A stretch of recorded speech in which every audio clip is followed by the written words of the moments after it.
ढगात helicopter शिरलं, इकडं बघतोय ढग, तिकडं बघतोय ढग, आणि आमचे देवेंद्र फडणवीस निवांत गप्पा मारत बसले. म्हणलं बघा जरा बाहेर काही दिसत नाही, कुठं झाड दिसेना, कुठं काही दिसेना, जमीन दिसेना, आपण ढगात चाललोय, कुठं चाललोय, काय चाललोय. म्हणले काही काळजी करू नका.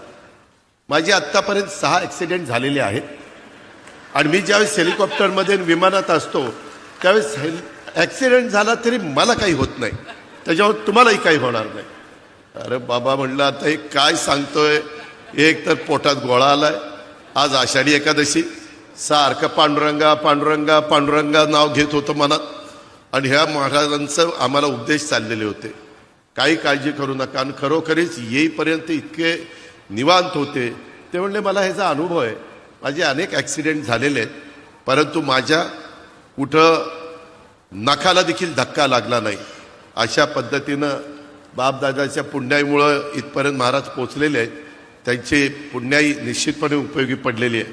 परंतु मित्रांनो, एकंदरीत खरोखरीच जरा सगळेजण धाकधूकच करत होते. माझ्या उजव्या बाजूला उदय सामंत भेटलेले होते. मला म्हणले दादा दादा जमीन दिसायला लागली खाली खाली. मग म्हणलं बरं बाबा, बरं झालं जमीन दिसायला लागली. Download ShareChat.